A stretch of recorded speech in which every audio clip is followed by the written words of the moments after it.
बोला काय होतं ते शांत बस.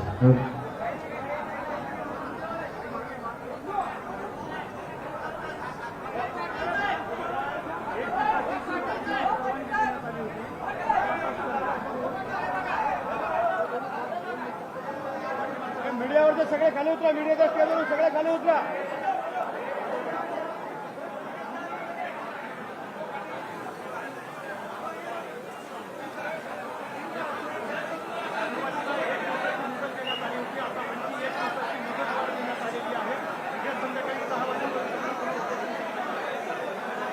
आणि सरकारने काय केलं मला नाही वाटत. त्यांनी काल परवानगी दिली, आज दिली, आणखी आता उद्याची दिली. माझं म्हणणं आहे हे आपले भंगार खेळ खेळण्यापेक्षा असले डाव खेळावं सरकारने आणि मराठ्याला आरक्षण देऊन टाकावं. आणि मराठ्यांचं मन जिंकणं गरजेचं आहे. सकाळी पण तेच सांगितलं, आता पण तेच सांगतो. अशी योग्य संधी सरकारला आता सध्या गोरगरीब मराठ्यांचा मन जिंकायची योग्य वेळ. सरकारला सगळे विसरतील पण गोरगरीब मराठी कधी सरकारला विसरणार. जर गोरगरिबीच्या लेकरांचं आरक्षण केलं, त्यांना आयुष्याची जर रोजीरोटी मिळाली, तुमचा आमदार तुम्हाला विसरण, तुमचा मंत्री तुम्हाला विसरण, तुमचा पदाधिकारी तुम्हाला विसरण, पण मरेपर्यंत माझा गरीब करोडो मराठा तुम्हाला विसरणार नाहीये. म्हणून एक एक दिवस मुदतवाढ देण्यापेक्षा उपोषणाला तुम्ही एक एक दिवस दिली तरी उपोषण मागण्याची मंजुरी उत्तर होणार. आणि तुम्ही कायमस्वरूपी दिली तरी पण हे उपोषण मागण्याची अंमलबजावणी उत्तर होणार. तर मग नाटकं खेळायची, आजची द्यायची, उद्याची द्यायची, उद्याची द्यायची. सिद्ध झालं सरकारच्या हातात हे परवानगी देणे. तसं दुसरं सुद्धा खरं आहे, सरकारच्याच हातात हे आंदोलन मोडायचं का परवानगी द्यायची हे पण सरकारच्याच हातात आहे, का मला गोळ्या घालून मारायचं हे पण सरकारच्याच हातात आहे, पोरं रस्त्याने अडवायचे हे पण सरकारच्याच हातात आहे, का सोडायचं. तुम्ही जर त्यांना त्रास नाही दिला तर पोरं पण काय नाही करीत. मुंबईतली परिस्थिती अशी आहे जणू जसं पोलीस बंदा वाटाव घेतो तसं आमच्याही माहिती आहे. इथले सरकारनं त्यांचे लघवीचे त्याचे संघाचे कुलप लावून ते दार बंद केले. पाण्याची परिस्थिती तीच आहे. अशी माहिती मिळाली की दुकानं सुद्धा चहाचे त्याचे वाडा जेवणाचे बंद ठेवून.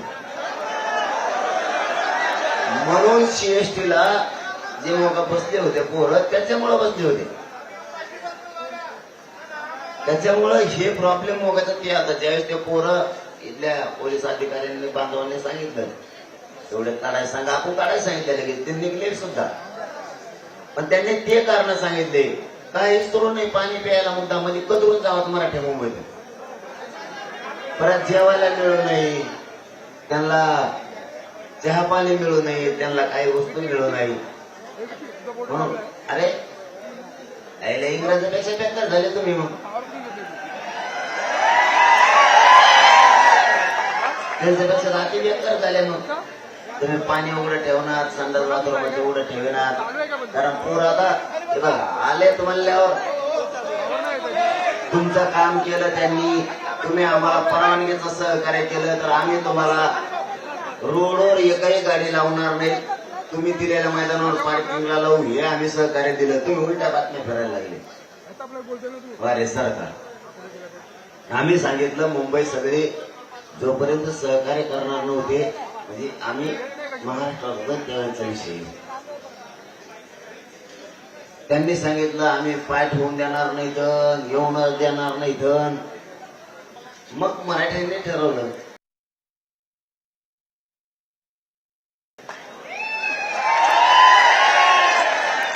मराठ्यात घुसले पण जाम केली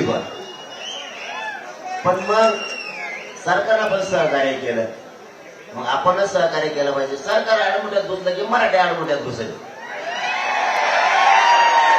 सरकारने सहकार्य केलं, परवानगी दिली. पोराला 1 मिनिटात सांगितलं, तुम्ही जी मुंबई जाम केली ती 1 मिनिटात मोकळी करा. वाहनं बाजूला काढून सुरक्षित मैदानावर नेऊन लावा पार्किंगच्या. पोरांनी ते पण केलं. 2-4 घंट्याने, 2 घंट्यात नाही पण 2-4 घंट्याने साहेबांनी येऊन सांगितलं, हो तुम्ही सांगितलेली ते जे आम्ही सांगितले होते ते सगळे पोरांनी वाहनं काढले. काय सहकार्य पाहिजे तुम्हाला आणखी? आणि तुम्ही पाण्याचा बंद करणार, कशाचा बंद करा? मागच्या का बसा रे, मागच्या का बसा राहू ग गप ओरड तुले. तुम्हाला कळतं का काही? काय कळतं? परिस्थिती सरकारनं जाणून घेणं गरजेचं होतं. पण गरीब इतक्या लांबून आलेत, गरीबाचे लेकर काय त्रास द्यायचा राव त्यांना? एक दिवसाची रडक्यासारखी परवानगी द्यायची. पोराला पाणी नाही मिळाल्यावर मग ते पोटे असे इथं त्यांचे तरी काय चुकी आहेत? तुमच्या गावाला आलो पाहुणे म्हणून असली वागणूक देतात का? तुमच्या आमच्या तिकडे येतात तुम्ही सभा घ्यायला, तालुक्यात जिल्ह्यात अशीच वागणूक देतो का आम्ही? जरी कार्यकर्ता तुमच्या पक्षाचा असला तरी आमच्या मराठ्याचा आहे, तुमचा शिवसेनेचा असला तरी मराठ्याचा आहे, राष्ट्रवादीचा असला तरी मराठ्याचा आहे, काँग्रेसचा असला तरी मराठ्याचा आहे, बेसरामाचा असला तरी मराठ्याचा आहे. आमचे लोक असल्यावर होऊन देते का तुम्हाला तिकडे आल्यावर? तुम्ही आम्हाला मुंबईत अशी वागणूक जर दिली ना मुख्यमंत्री साहेब, इथून गेल्यावर मराठ्याच्या पोराच्या डोक्यात हे राहणार आहे, मुंबईत गेल्यावर हाल केले. तुमच्या सुद्धा तुमच्या नेत्याच्या मनात, तुमच्या कार्यकर्त्याच्या मनात स्वभाव त्यांचा असंच होणार आहे. मग तिकडे बी तुमच्या तिकडे आल्यावर तुम्ही त्रास देणार तर लोक आमच्या तिकडे आल्यावर तुम्हाला त्रास देणार. बदला होणार. कशाला आपल्याला फरक पडायचं? लेकरं लांबून आले, थेंबर पाणी द्यावा, त्यांना एखाद्या बार चटणी भाकर द्यावा. मुंबईत आले म्हणून कदरून जावा म्हणून हाटेला बंद ठेवले जाऊन काय धंदा. तुम्ही बघून आले का? छत्र्या नाही,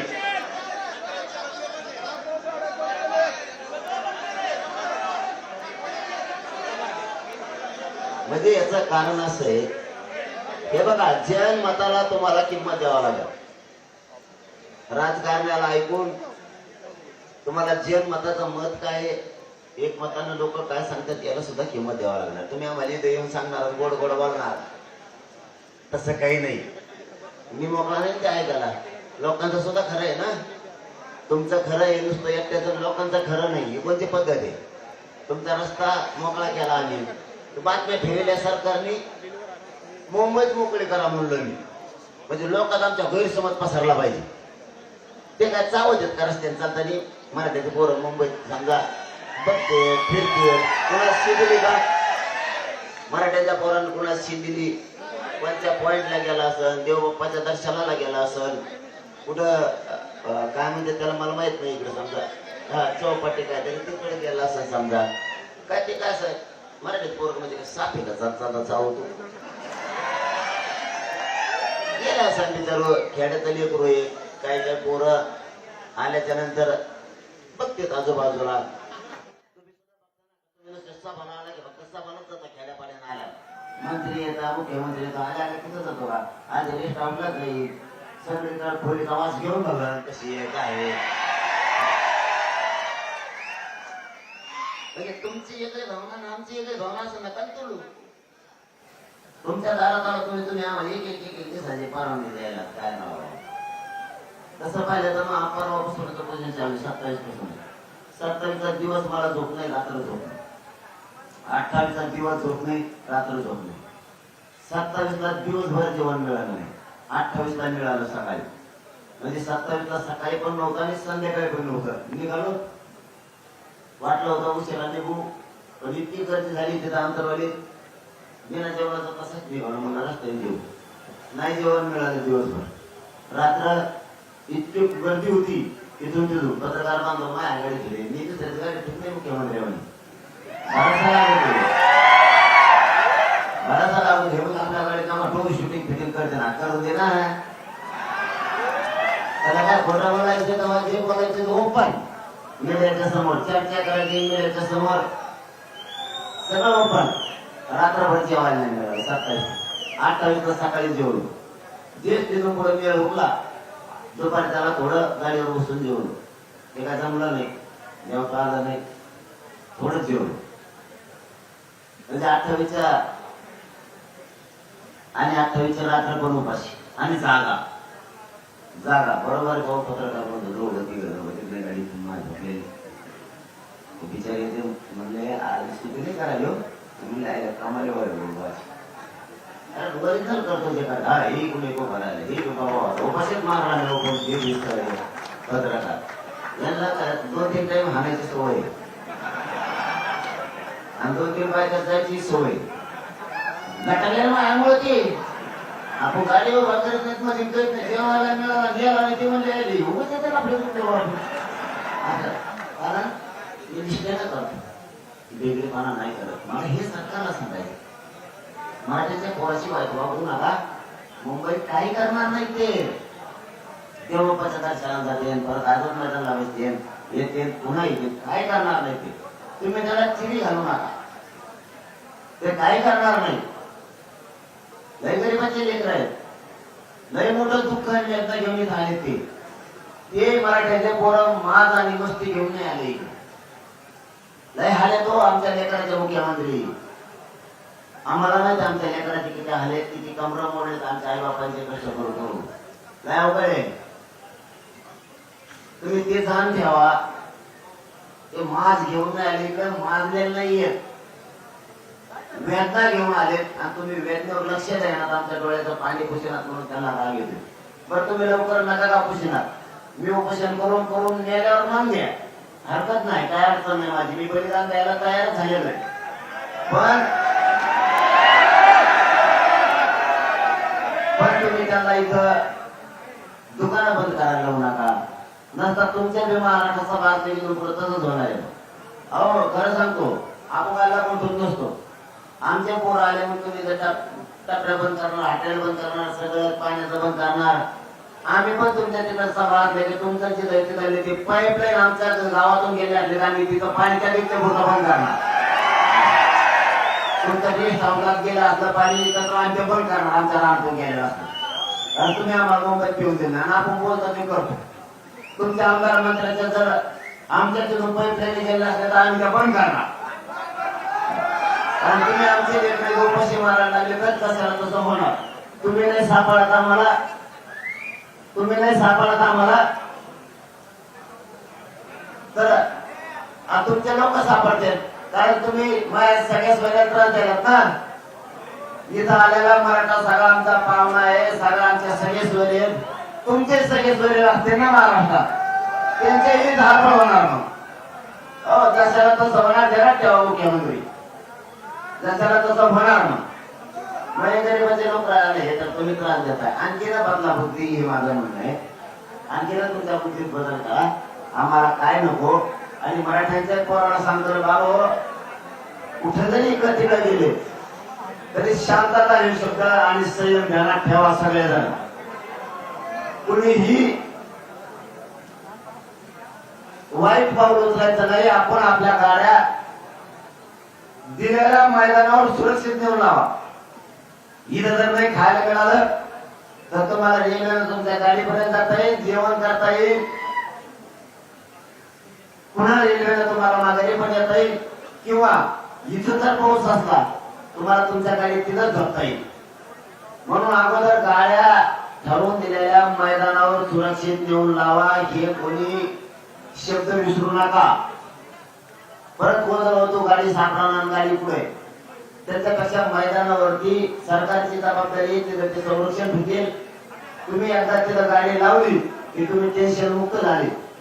मग तुम्हाला मैदानावर येता येईल, आझाद मैदानाला पुन्हा तिकडे जाता येईल हे ध्यानात ठेवा. आणि आणखी नाही सांगतो, तिकडे चेंबूरला कोणी रस्ता काय जर थांबून ठेवलेला असला किंवा गाड्या लावल्या जर असल्या तर त्या बंदवून नाही सांगतो ते चेंबूर आणि त्या पट्ट्याच्या गाड्या काढा. तिकडून असे निरोप गेले तिथून मागचा सगळा भाग गाडीने आपल्या वाहनाने ट्रकाने पॅक झाला. कारण काल 28 गेलेले लोक ते आणि 29 दिवसभर निघलेले लोक महाराष्ट्रातून आपले ते सगळे जाम आपल्याच लोकांमुळे आपल्याच लोक जाम झाले. त्यामुळे गाड्या जर कोणी म्हणत असलं चेंबूरच्या मैदानावर लावा तर चेंबूरच्या मैदानावर लावा, वाशीच्या मैदानावर लावा म्हणत असले तर वाशीच्या मैदानावर लावा. ते जर इथं पुढं मुंबईत असले मैदानात तिथं लावा म्हणले तिथं लावा. मला वाटतं सरकारच्या वतीनं एक पार्किंगची जागा घोषित केली पाहिजे. कोणत्या कोणत्या मैदान आहेत काय म्हणजे पोराच्या ध्यानात येईल. तुम्ही तोंडी सांगणार पोराला मेळ लागणार कुठे. तुम्ही पार्किंगचा एक पोलीस बांधला असले मैदानात तिथं लावा म्हणले तिथं लावा. मला वाटतं सरकारच्या वतीनं एक पार्किंगची जागा घोषित केली पाहिजे. कोणते कोणते मैदान आहेत काय म्हणजे पोराच्या ध्यानात येईल. तुम्ही तोंडी सांगणार पोराला मेळ लागणार कुठे.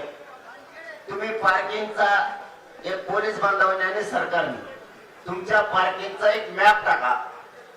ये मैदान या ठिकाणी आहेत, या विभागात आहेत, या वस्तूपासून इतक्या अंतरावर आहेत, रेल्वे पासून इतक्या अंतरावर आहेत, किंवा अनेक कुठं असेल एखाद्या मार्केटचं मोठं नाव तिथून इतक्या अंतरावर आहे. तुम्ही मॅप टाका म्हणजे पोराला मेळ लागत गाडी आपण लावायची कुठं नेऊ. ते नुसतं मैदान तुम्ही सांगितली आणि भरलेले मैदान त्याच्यात टाकू नका. जे मैदान तुम्ही देणार आहेत, कारण आणखीन मंगळवार बुधवारच्या नंतर खूप लोक निघणार आहेत. सरकारने नाही ऐकलं तर तुम्ही नुसत्या मुदत वाढ देऊन उपयोग नाही एक दिवसाची. तुम्ही जर मागण्याच्या अंमलबजावणीला वेळ लावत गेले तसे तसे मराठी मुंबईकडे येणार आहे. म्हणजे मी तुम्हाला खोटं सांगत नाही. आता मी सरकारला कधी खोटं सांगितलं नाही आणि माझा स्वभाव सगळ्याला माहिती. मी खोटं शक्यतो सांगत नाही. तुम्ही जसा जसा याला विलंब लावणार आहे तसे तसे महाराष्ट्रात लोक कामं सोडत सोडत मुंबईकडे निघणार. तुम्हाला आता एवढे हे आणखीन पहिला टप्पा पडलाय. असे 7-8 टप्पे याच आंदोलनाचे. हे पहिला पण नाही, कारण आम्हाला माहित होतं आम्हाला त्रास देणार आहेत मुंबईला, म्हणून आधी आम्ही थोडे थोडे आलो. तुम्हाला आणखी पुढे पुढे दिसत. तुमची इच्छा पुरी होईल मुख्यमंत्र्यांची, तुमची इच्छा पुरी होणार. तुम्हाला कोपऱ्यात मराठी दिसणार त्याचं टेन्शन घेऊ नका. महाराष्ट्रात सुद्धा कोपऱ्यात दिसणार त्याचं पण टेन्शन घेऊ नका. तुम्हाला जे अपेक्षित आहे ते होणार. पण आरक्षण आम्ही घेणार आहे. फक्त आम्ही लोकशाहीचा कायद्याचा आणि शांततेचा मार्ग सोडणार नाही. तुम्ही मला जेलात टाका, मी जेलात जाणार, मी जेलात उपोषण करणार, पण सोडणार नाही. तुम्ही गोळ्या घातल्या तरी मी गोळ्या घालणार आहे. तुमची जी तयारी असेल त्याला सामोरं जायची माझी तयारी. पण मी सगळ्या मागण्याची अंमलबजावणी घेतल्याशी हटत नाही. आणि मागण्या तुम्हाला माहिती आहे म्हणून मागण्या सांगत नाही. फक्त शेवटचं एक सांगतो, चेंबूरकडं तिकडं ज्या बांधवांनी रोडवरती आहेत त्यांनी पार्किंगला गाड्या लावा आणि शांततेत आझाद मैदानला या. पुन्हा आपले पोरं जे जेवले नसते ज्याला जेवायला मिळालं नाही ते पोरं आपल्या गाड्याकडे जा, तिथं स्वयंपाक करा, जेवण करा. एका दिवस आपल्याला जेवायला सुद्धा मुंबईतल्या जे मराठा बांधव आहेत त्यांना सरकार आणू देत नसेल, त्यांच्यावर दबाव असेल, म्हणून जर इथल्या बांधवांनी आपल्याला आणून नाही दिलं जेवायला मराठ्याच्या पूर्ण मुंबई म्हणतो महानगरातले, नाराज होण्यापेक्षा आपल्या गाड्याकडे जा, आपलं 2 टायमाला जेवण करी जा, आपलं खा आणि गाडीतच झोपा. सकाळी पुन्हा ये जा करता येईल. फक्त टेन्शन नाही घ्यायचं. दम्म आणि संयम आणि सगळ्या गोष्टी हाताळा आणि चेंबूरचा तो मार्ग सगळे पार्किंग लावून टाका. शांत बसा. प्रेस होईल. अरे प्रेस चालू आहे, शांत बसा ना. प्रेस चालू आहे, शांत बसा.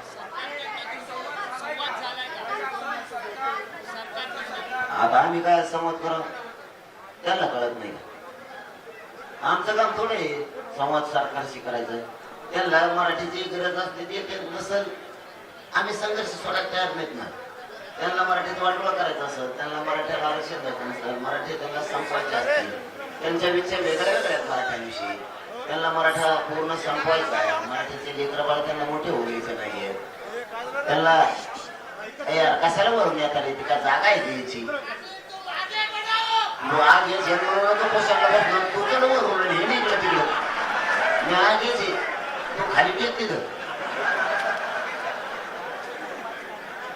सरकारला मराठा समाजाचा वाटोळाच करायचंय म्हणून ते येत जात नाही. येतील नाही येतील त्या सिद्ध नाही.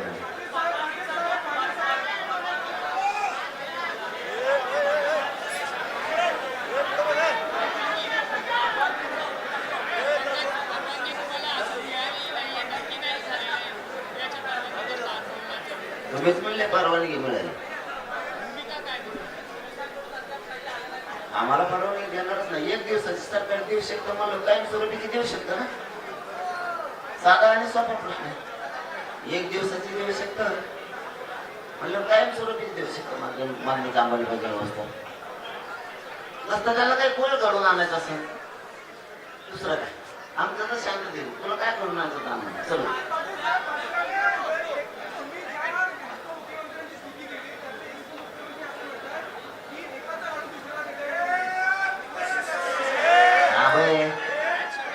अरे ब्रेक चालू आहे ना.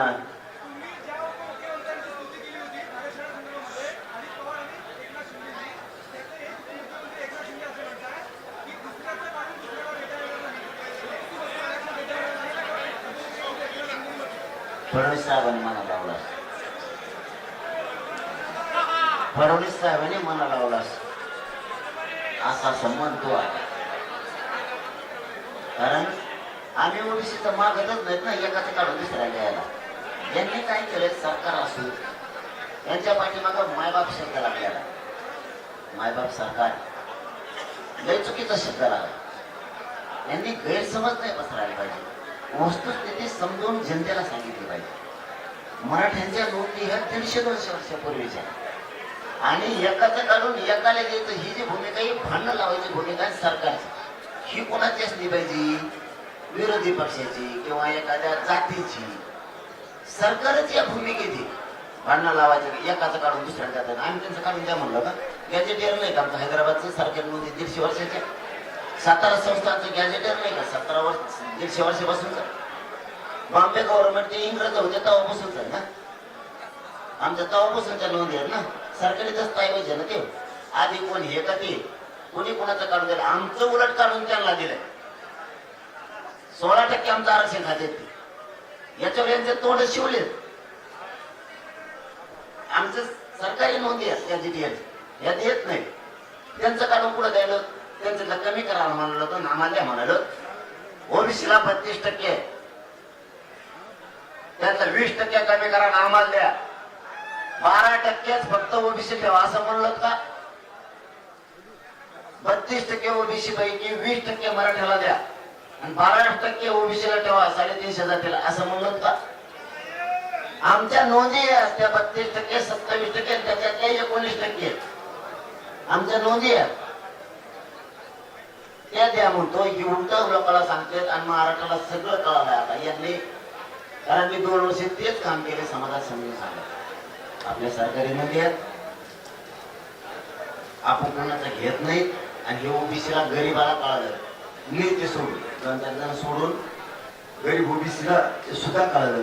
आपलं जे आरक्षण 89-90चं 1990चं यांच्या नोंदी 100-150 वर्षापूर्वीच्या, यांना आरक्षण दिलं पाहिजे. सरकार दाटून म्हणतंय एकाचं काढून दुसऱ्याला देणार नाही, काढून घ्यायचंच नाही. पहिलंच हे आमचं हे भ्रम निर्माण करते. त्यामुळं काही टेन्शन नाही. आता फायनल फाईट होणार. आरक्षण घेणार नाही तर मी जाणार. दोन्हीपैकी एक काहीतरी आता होणारच. एक तर मला सरकार मारून टाकणार गोळ्या घालून, नसतं मी उपोषण करून मारणार, नसतं आरक्षण घेऊन जाणार. हे फायनल होणार आहे. मग आता देवेंद्र फडणवीसांनी ठरायचं, याच्या अडमुठ्यापणाच्या वागण्यामुळं, याची सत्ता मराठ्यानेच देऊन मराठ्याच्या विरोधाच्या भूमिकेमुळं मोदी साहेबांना आणि अमित शहा साहेबांना डाग लावायचा आणि इथल्या सरकारला डाग लावायचा का मराठ्याला आरक्षण द्यायचं तरी करायचं. याच्या अडमुठपणामुळे केंद्रातल्या सरकारला सुद्धा डाग लागणार आहे यावेळी. कारण राज्यात मराठी 50-55%. जर तशी वेळ झाली तर या राज्यातलं शांततेत मराठी चाक सुद्धा फिरून देणार नाही. बेमुदत वर्ष एकदम मराठी. चला धन्यवाद.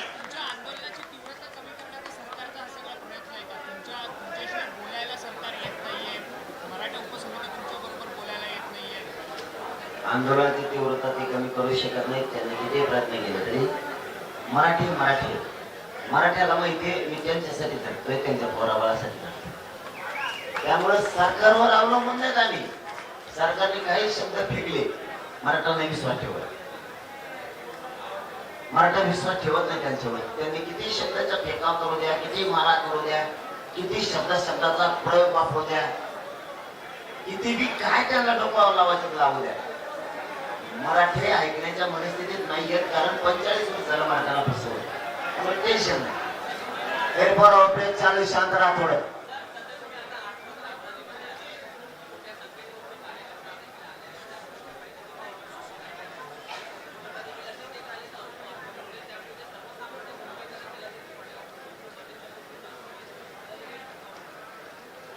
तुमचं म्हणणं बरोबर आहे. सकाळी ट्रॅफिक जाम झाली तर आम्हीच काढली. तुमचं दुसरंही म्हणणं आहे की आणखी लोक जर आले आता मुंबईत मंगळवारी बुधवारी तर मग आणखी जाम होईल. आणि तुमचं तिसरं म्हणणं आहे की आर्थिक राजधानी, आर्थिक राजधानीनं असं ठरवलं का मराठ्याचं गरीबाच्या पोराचं वाटोळं करायचं? तिला वाटत नाही का ती आर्थिक मजबूत झाली मग गरीबाची आर्थिक मजबूत व्हावा खेड्यापाड्यातली? असं वाटत नाही का? आमचा हक्क नाही का मुंबईवरती? सरकारला असं वाटतं का आर्थिक राजधानीतून गोरगरिबांचे लेकर सुद्धा सुखा समाधानाने जगावं? आम्ही पैसे मागायला आलो का? पद आमचं आरक्षण, आमचा हक्क आम्ही मागायला आलो, ते द्यायचं नाही. ते झालं आता, भाषणबाजी खूप झालेली आता नाही. आता फुलां फाईट, शेवटची फाईट आहे.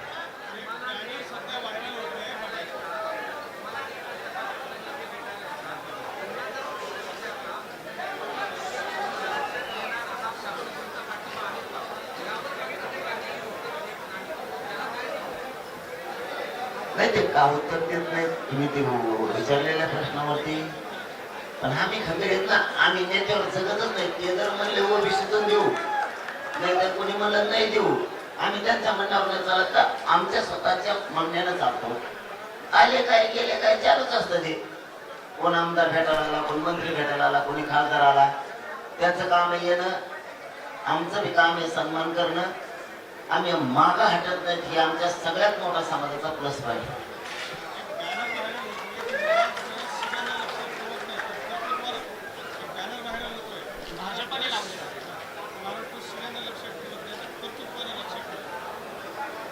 मला आता तुमच्याकडूनच कळलं, मला माहित नाही की बॅनर व्हायरल व्हायला महाराष्ट्र शिव्याने लक्षात ठेवत, कर्तृत्वानं लक्षात ठेवत.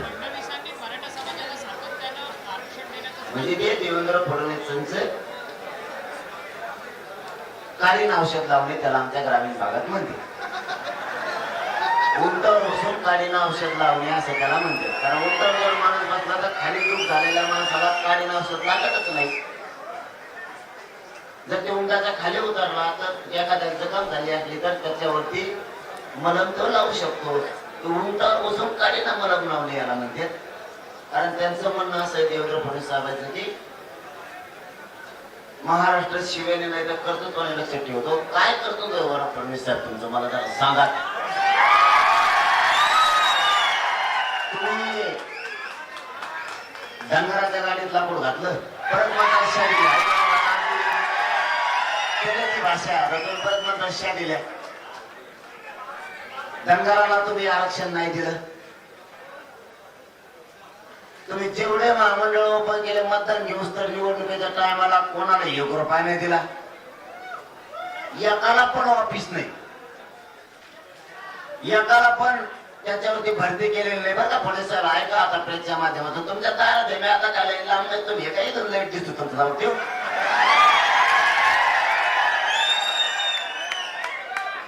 मीडियातून ऐकल्यापेक्षा माईक लावा तिथं, तुम तिथं एक माईक आम्हाला आणून दे, एक भोंगा तुम्हाला ठेवा. आणि तुमचं कर्तृत्व काय सांगा? तुमचं कर्तृत्व ते धनगराचं तुम्ही वाटोळं केलं ते कर्तृत्व आहे. काही काही समाजाला या राज्यात वेगळं आरक्षण आहे. काही काही समाज असा आहे या राज्यातला की त्याला विदर्भात तो एससी, मराठवाड्यात तो ओबीसी. व्यासपीठाचे बाजूचे बडबड बंद करावे तर बाहेर राहा तुम्ही. तुम्ही पुढे वजन शिक काय बडबड करता नाही. इकडचे बडबड बंद करण्यात व्हा बाहेर तिकडं. देवेंद्र फडणवीस साहेबांचं कर्तृत्व आहे. इथं काही समाज मराठवाड्यात ओबीसी दे, विदर्भात एससी दे, खानदेशात एसटी दे. एका राज्यात एकच जात 3 प्रवर्गात असते का? हे फडणवीस साहेब तुमचं कर्तव्य. मराठवाड्यातली काही पोरगी जरी खानदेशात दिली तर ती एसटी होती. मराठवाड्यातली पोरगी विदर्भात दिली काही एससी होती. तिकडची काही एससीची पोरगी जर मराठवाड्यात केली ती ओबीसी होती. बघा आमचा खेळ. तर आमचा मराठ्याचं तसंच हे कर्तव्य केलं तुम्ही. मराठवाड्यातली पोरगी विदर्भात दिली,